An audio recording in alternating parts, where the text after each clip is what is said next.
저자가 판사 출신이고 원래 정치에 끼고 싶어서 기웃기웃 민주당에도 기웃기웃 그냥 아스팔트 보수 아니 극우 그냥 아스팔트 수준이네요 정말. 왜 저래요? 지금 이대로 가면은 정말 국민의힘 저거 해산시키지 않으면 저도 그렇게 생각합니다. 정당 정치가 이루어지지 않겠어요. 단순히 미워서 뭐 더 벌을 주기 위해서 뭐 이런 식의 얘기를 지금 할 때가 아니에요. 일제 잔재를 우리가 정말 정확하게 청산하고 해소하지 못했기 때문에 사회 기관과 정의가 바로잡히지 못해서 얼마나 많은 이 소모와 희생을 치렀습니까? 국민 소환제도 국회의원에게도 적용하는 거 그걸 기왕이면 뭐 개헌을 하든 아니면 법을 바꾸든 저는 꼭 추가돼야 된다. 꼭 해야 됩니다. 국민 소환제. 권성동, 나경원, 윤상현 이런 사람들 진짜 국민들이 얼마나 소환하고 싶습니까?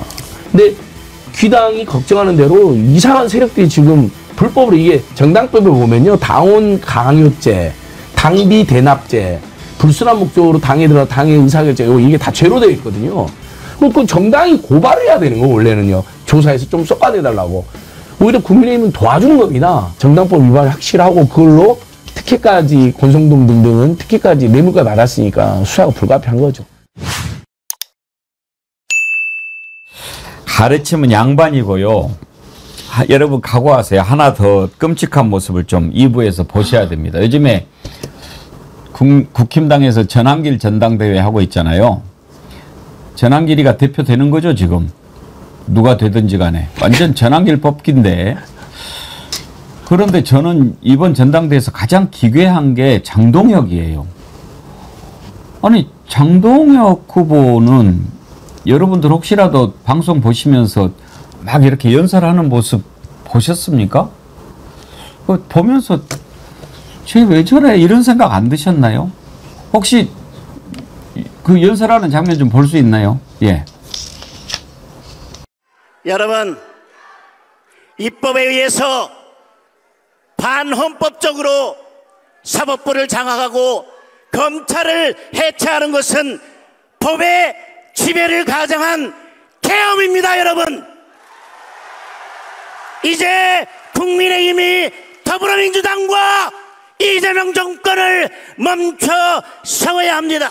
이재명을 다시 재판정에 세우고 엄정한 법의 심판을 받도록 해야 합니다. 더불어민주당을 해산하고 더불어민주당을 앞세워서 헌정 질서를 파괴하고 있는 이재명을 반드시 탄핵의 심판대에 세워야 합니다. 그런데요, 지금 보신 것은 양반이에요. 어제는 더 눈이 돌아갔던데 그거 지금 준비하고 있죠? 준비되는 대로 한번 다시 보기로 하고요. 신유진 변호사님. 네. 저 사람 왜 저래요? 아, 저자가 판사 출신이고 원래 정치에 끼고 싶어서 기웃기웃. 네. 민주당에도 기웃기웃 손을 내밀었으나 네, 더 많이 기웃했대요. 네, 마치 그러니까요. 민주당으로 정치할 네. 때처럼.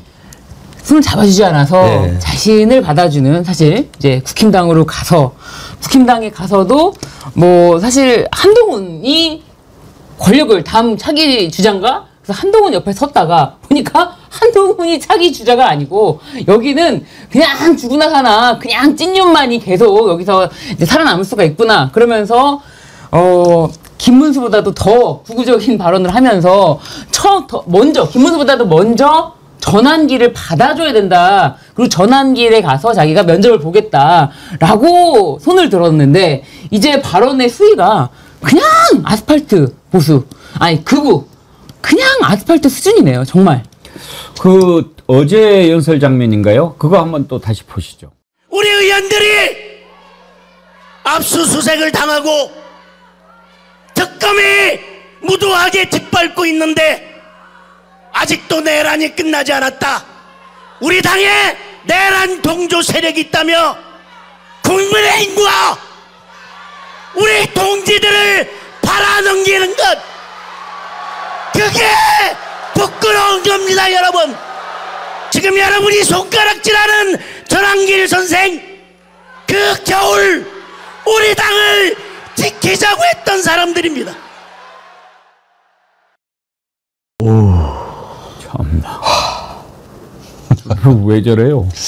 제가 평소에 어른이 키 크는 거 맞냐 이런 얘기 많이 하거든요. 그 사람이 생각이 쉽게 안 바뀐다. 평소에 쌓여져 있던 거 행태 뭐 말투 뭐 안 바뀐다. 말투는 바뀔 수 있어요.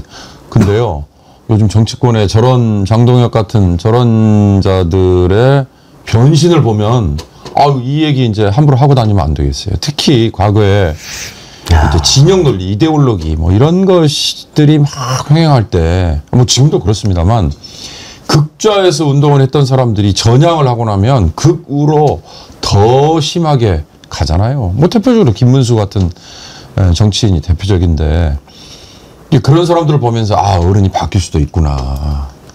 어른이 키가 클 수도 있구나 이런 생각을 했거든요. 근데 아 장동혁류의 이 정치인들이 너무 많아져가지고 이제는 어른이 키 크는 거 봤어요? 이런 말을 이제는 절대 하면 안 되겠구나. 아마 하나만 첨언하면요. 장동혁 같은 정치인은 세상이 또 확 바뀌잖아요. 뭐 언제 내가 극우에 가 있었지? 완전히 또 반대편에 가가지고 국화 가서는 물론이고 변신의 변신을 얼마든지 할 겁니다. 안정걸 소장님, 전환길하고 무슨 경쟁하나요? 전환길보다 더 하는데요. 정강보다 더 하고. 그러니까 완전히 그 국민의힘이 전전 김앤장당이 돼버렸잖아요. 전전 김앤장당. 전광훈, 전환길, 김문수, 장동혁. 아하, 그러네요. 그냥 극우 극단을 넘어서 그냥 미치광이 정당이 돼버린 것 같습니다. 그리고 아까 이제 서희건설 이봉관 회장 첫째 사이도 검사, 둘째 사이 판사, 셋째 판사, 막내딸도 검사 출신 뭐 이렇게 지금 전략적 시장을 땄는데 다 그러진 않겠죠. 검사나 판사 출신들인데 윤석열, 한동훈, 막 장동훈 이런 사람 보니까 이제 우리가 검사, 판사로 괴물들을 이렇게 길러냈나? 사법연수원이라는 국민 혈세로 2년 동안 월급까지 주면서 뭐 공부할 땐 본인도 했겠지만 2년 동안 국민 혈세로 월급까지 주면서 가르치거든요. 저런 괴물들을 잉태했나 하는 생각이 너무 씁쓸하네요. 너무 이상하네요. 전환길한테 특별 지도를 좀 받은 것 같아요. 전환길도 말을 할 때 목소리가 꺾이지 않습니까?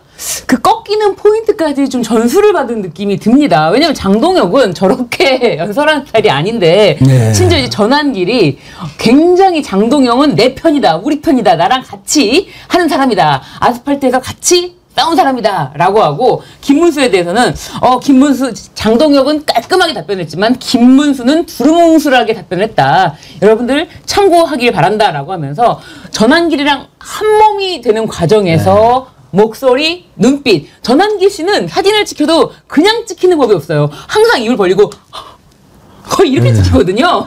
그런 것까지 전수를 받았나 싶은 모습입니다. 전환길이 돌아간 것 같아요. 예, 전환길이 지지 후보로 공식 선언했네요. 보니까요. 네네, 공식적으로. 김태우 최고위원 밀고 김문수, 김태우. 그러니까 최악의 인사만 진선을 했어요. 그러니까 전환길이는 지금 이제 김문수가 아니고 장동혁을 장동혁 지지 자기가 올렸. 장동혁을 그렇죠. 예, 그다음에 최고위원도 김태우, 김민수. 그러니까 장동혁이 자기랑 함께하는 사람이다. 라고 하면서 장동혁, 이 전환길과 싱크로율이 저는 거의 지금 100%라고 봅니다. 볼만하겠네요. 네. 볼만하겠어요. 지금 김문수는 국힘 당사에서 무기한 농성에 들어갔더라고요.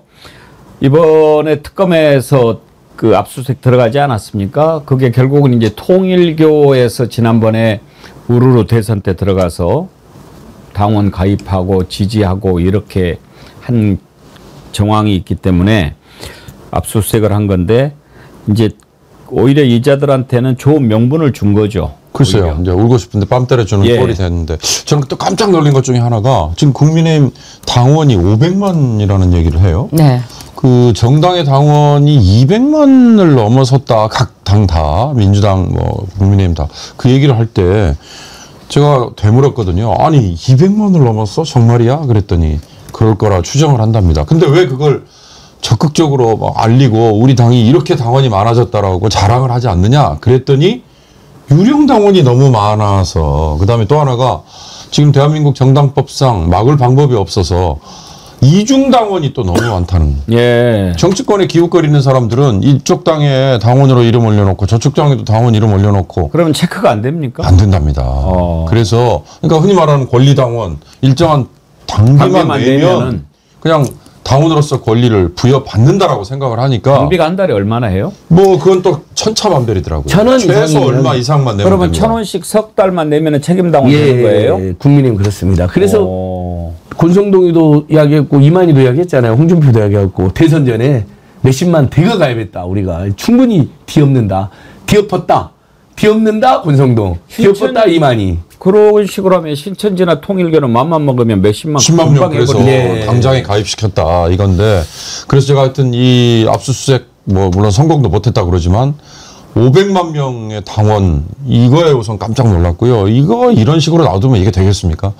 우리 정당법을 바꾸든 뭘 바꾸든 구조 개혁을 해야 되는 거 하나고 또 하나는 지금 권성동을 터는 거와 다 연결되는 거잖아요. 예. 한 학자에게 뭐 현금 따발 지금 5억이라는 설도 있고 10억이라는 설도 있고 크기로 봐서 현금이라면 그거 그다음에 지금 말씀드린 것 앵커께서 표현하신 것처럼 당원 가짜로 대거 들여와서 이거 자체가 다 그러면 윤석열의 당선이 무효화될 수 있는 이제 나중에 판결이 물론 나야 되지만 그러면 제가 이제 박찬대, 정청래 두 민주당 후보들이 막 경쟁을 할 때요. 박찬대 후보가 낸 특검법 개정안 발의 중에 국민의힘 해산 그걸 아주 강조하는 그러니까 국민의힘이 원천적으로 이 자리를 잡고 있으면 안 된다. 왜냐하면 이런 계엄에 동조했고 내란 정당이기 때문에라는 식의 얘기만 했을 때 이건 현실적으로 제1야당을 완전히 형해화시켜버리면 이게 정당이 되겠습니까? 정당 되겠습니까? 라는 얘기를 하면서 약간 비판적인 얘기를 했는데요. 지금 생각이 바뀌어버렸습니다.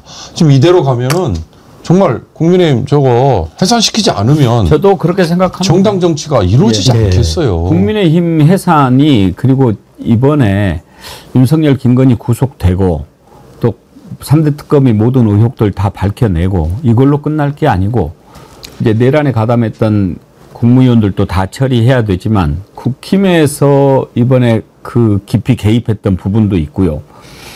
우리나라 정당 정치를 망가뜨린 그건 반드시 해산시킴으로 정리를 해야 된다고 생각합니다. 맞습니다. 특히 이제 권성동 같은 경우에 권성동이 어떻게 했습니까? 권성동 권영세가 어떻게 해서든지 내란을 연장해 보려고 한덕수를 대통령 후보로 만들려고 그 발악을 하지 않았습니까? 결국은 좌절됐지만 이제는 다 드러납니다. 왜 이자들이 이렇게 길을 쓰고 대통령 후보를 만들려고 했는지 우리가 다 이제 퍼즐이 맞춰지지 않습니까? 권성동이 통일교 총재 한학자한테 가서 큰절하고 들고 왔다는 가방 그 안에 얼마가 들어있었을까요? 뭐 큰 거 한 장, 큰 거 한 장이 1억일 거라고 생각하는 사람 요즘에 없습니다. 그런데도 그 뻔뻔한 자가 또 통일교 소유하는 골프장 가서 골프를 쳐요. 참, 이 사람은요 아무런 의식이 없는 사람이죠. 그 얼굴에 모자 쓰고 선글라스 쓰고 얼굴 전체 가리는 마스크 다 하면은 모를 줄 압니까? 그렇게 하는 것부터가 벌써 부끄러운 일 아닙니까? 어제 영상은 못 보셨죠? 하는 모습 한번 보십시다.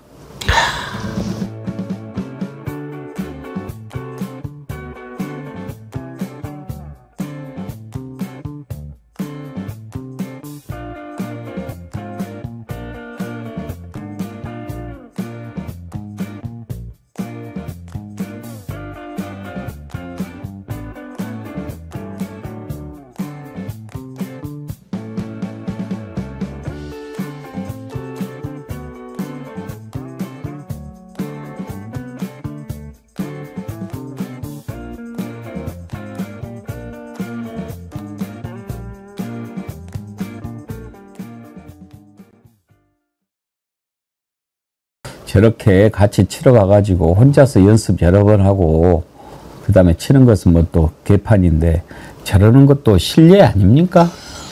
참. 아이고. 저렇게 하고 싶을까? 그 얼굴 가리고 그랬는데요. 또 이쑤시는 모습을 보니까 그 인상도 참, 그 이쑤시는 모습 한번 보여주세요. 그거 보니까 이 사람 윤석열이랑 어쩌면 그렇게 살아온 게 똑같을까? 똑같더라. 사람 없을 때도 거만하고 오만하대요, 세상에. 신동이라는 건 사람 없을 때도 더 이렇게 차분하고 본인을 성찰이라는 거 있는데, 사람 있든 없든 거만하고 오만한 건 똑같다. 야. 저기 지금 권성동한테 걸려있는 혐의가 여러 가지가 있죠. 네, 그렇습니다. 지금 권성동은 실제로 전달받았다고 말씀하신 금액 자체가 뭐 큰 거 한 장이라고 되어 있는데, 그 쇼핑백, 2개 쇼핑백을 들고 나왔는데, 이때 큰 절을 했다고 하지 않았습니까? 그렇다면은 쇼핑백에 이제 제가 다른 방송에서 좀 이게 과연 5만 원권으로 얼마가 들어갈까? 아, 쇼핑백이 좀 어느 정도만 커도 뭐 10억은 거뜬히 들어가더라고요. 그 정도로 이자가 이렇게 배포가 크게 통일교랑에 뭐 돈을 받아왔다 이렇게 보도가 나오고 있는데, 통일교 측 소유 골프장에서 또 이렇게 골프를 즐기면서 자신이 있다는 겁니다. 어떠한 뭐 조사에도 이게 통일교 한학자로부터 직접 받은 거고, 윤영호만 밀어내면은 아무것도 밝혀질 게 없다고 자신하고 있기 때문에 저렇게 버젓이 통일교 측 소유 골프장 가서 그 사람들과 아직도 공고하게 절대로 불지 말자, 나는 한마디도 안 할 거다. 지금 굉장히 서로 끈끈하게 앞으로의 수사를 대비하는 거나 마찬가지죠. 정말 하평파님, 부정축제 해쳐 먹고 이쑤시냐? 딱 그런 모습이 보이네요.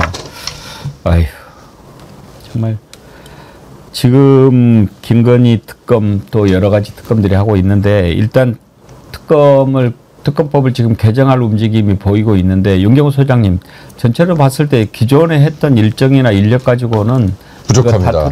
예, 우선 김건희 특검은 16가지 적시해서 그것만 하고 있다 그러지만, 너무나 많은 것들이 더 추가로 나오고 있어서 이미 조국혁신당에서 개정안 발의했죠. 그래서 150일 더 넘겨서 하자라고 논의를 하고 있으니까요.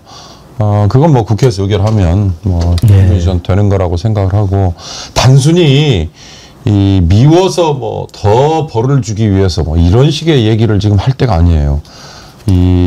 지금 내일이 이제 광복절입니다만, 일제 잔재를 우리가 정말 정확하게 청산하고 해소하지 못했기 때문에 사회 기관과 정의가 바로잡히지 못해서 얼마나 많은 이 소모와 희생을 치렀습니까? 그거 마찬가지입니다.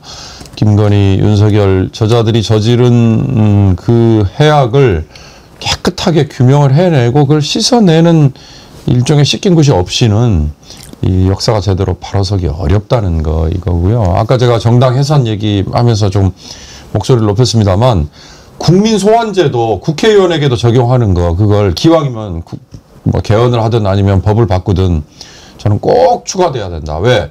선출직이라는 이유 하나만으로 저렇게 폐악질을 저지른 자들이 4년 임기 내에는 전혀 제재를 받지 않는, 이것도 어떤 식으로든 다른 방식의 제재가 좀 강구가 돼야 되는 거 아닌가 싶어서 국민 소환제 국회의원에 적용하자는 얘기 하나만 추가드립니다. 꼭 해야 됩니다. 국민 소환제. 권성동, 나경원, 윤상현 이런 사람들 진짜 국민들이 얼마나 소환하고 싶습니까? 저도 어제 그 국힘당 압수해가는데 갔거든요. 이제 서울의 소리랑 민생경제연구소랑 진보 유튜브들이랑 딱 가로막고 있더라고요. 비는 엄청나게 쏟아지는데. 근데 뭐 당원 명부 그 중요한 개인 정보죠. 그거 함부로 봐서는 안 되는 거 맞습니다. 근데 지금 확인하려고 하는 것은 모두 보겠다는 게 아니라 통일교하고 신천지 측에서 국민의 입당으로 추정되는 명단을 특검이 입수한 것 같아요. 그래서 그것만 대조하겠다라고 사전에 또 양해를 구했다는 거예요. 명부 다 보는 게 아니라 동일인지만 확인하겠다. 왜? 바로 귀당이 국민의 혈세로 지원을 받는데 1년에 300억 안팎이나. 근데 귀당이 걱정하는 대로 이상한 세력들이 지금 불법으로, 이게 정당법에 보면요, 당원 강요죄, 당비 대납죄, 불순한 목적으로 당에 들어가 당의 의사결정, 이게 다 죄로 되어 있거든요. 그 정당이 고발을 해야 되는 거, 원래는요. 조사해서 좀 쏙아내달라고. 오히려 국민의힘은 도와주는 겁니다. 신천지나 통일교세에 도와서 의사결정을 왜곡하고 이상한 사람을 대표로 막 세우고 그럴 수 있으니 우리가 도와주는 행위인데, 막은 건데 무조건 탄압이라고. 국민의힘 지금 이런 당이 돼버린 겁니다. 민주당에도 시도를 했을 겁니다. 근데 민주당 권리당이 너무 많았고 그자들의 뜻대로 안 되는 겁니다. 근데 국민의힘은 권리당 의원이 홍준표도 말했잖아요. 50만 명 안팎밖에 안 된 상태에서 이 30만이 들어와 버리면 뒤집어 버리는 겁니다. 이걸 권성동이도 이야기했고 이만희도 이야기했고 신천지 통일교세력도 이야기했고 홍준표가 다 이야기를 한 겁니다. 이거 팩트였던 것 같아요. 그건 정당법 위반이 확실하고 그걸로 특혜까지 권성동 등등은 특혜까지 뇌물까지 받았으니까 수사가 불가피한 거죠. 그리고 이게 당원을 가입 시기와 상관없이 전체를 다 보겠다 하는 건 당연히 과도한 건데요. 그런 게 전혀 아니라고 지금 특검이 오히려 억울해서 이제 브리핑을 하고 있는 건데 그 특정 시기 지금 통일교 측에서 가입하려고 했던 그 시기 있지 않습니까? 그리고 신천지에서 가입해다는 그 시기 특히나 이제 통일교는 지금 명단을 완전히 확보한 거는 확실하니까 그 시기에 가입한 사람들하고만 대조하겠다라고 한 거기 때문에 그렇죠. 지금 뭐 성원석이 막 난리를 치면서 뭐 500만 명의 당원을 다 보겠다는 거는 말도 안 된다라고 하는데 그런 거 보고 싶지도 않고 궁금하지도 않습니다. 특정 시기에 특정인들이 가입한 사실만 확인하면 되는 겁니다. 지금 김건희 특검 수사 대상이 16개지만 이것만 되겠습니까? 정말로 다 정리를 해야죠. 청소는 먼지만 털어서는 안 됩니다. 먼지 털고 다 닦아내고 다시 걸레질까지 해야 청소가 제대로 되는 것 아니겠습니까? 제대로 청소해야죠. 진짜 대한민국 만들려면은요. 끝으로 한 가지만 신혜진 변호사님 여쭤보고 싶은데 네. 이번에 윤석열, 김건희 구속돼가지고 머그샷 찍었지 않습니까? 네네. 그것은 공개할 수 없나요? 기본적으로는 그 머그샷을 찍는 것도 우리나라는 그게 의무가 아니라서 사실상 동의를 일단 받는 그런 건데 그거 자체가 공개되지는 않습니다. 원칙적으로는. 외국 같은 경우는 하는 것 같아요. 그렇죠. 외국은 그 사진을 찍고 그 자체가 그냥 전부 다 의무가 돼 있어가지고 그리고 외국은 우리나라처럼 피의자들에 대해서 이렇게 피의자의 신상, 초상권 보호가 우리나라처럼 강한 나라는 저는 없는 것 같아요. 네. 우리나라는 신상, 정말 흉악범 같은 경우, 뭐 신상정보공개위원회를 열어서 아주 극소수만 신상이 공개되고, 얼굴이 공개되고, 이름이 공개되는 것이지, 우리나라는 피의자들 인권 보호에는 거의 뭐, 세계 최고 수준이 아닌가 싶습니다. 겁나게 챙겨주네요. 네. 알겠습니다. 아무튼 오늘 김건희 수갑 차는 모습을 못 봐서 좀 아쉽고, 하여튼 이것도 좀 빨리 윤석열, 김건희 수입, 수갑 차고 이런 모습을 좀 보여줘야 우리 국민들이 조금 분노가 좀 맞습니다. 하지 않을까. 그러니까 반국가 사범하고요, 국기문란 사범, 그 다음에 정말 상상을 초월한 흉악범들은 뭐 간단히 심사는 할 수 있겠지만 공개를 원칙으로 해. 예전엔 비공개 원칙이었는데 저도 생각이 좀 바뀌었습니다. 사회 공동체의 근본적 안녕을 침해한 자들 있잖아요. 살인범 이상 또 이렇게 쿠데타범들은 자동으로 신상 공개하고 물론 이제 간단히 신상 절차를 거친다 하더라도요. 또 사례 케이스 바이 케이스에서 그다음에 머그샷 정도는 공개해서 역사에 남겨버려야죠. 그래야 다시는 그런 짓을 집안이 망할 수도 있다는 생각을 해야지 더 조심하지 않겠습니까? 예.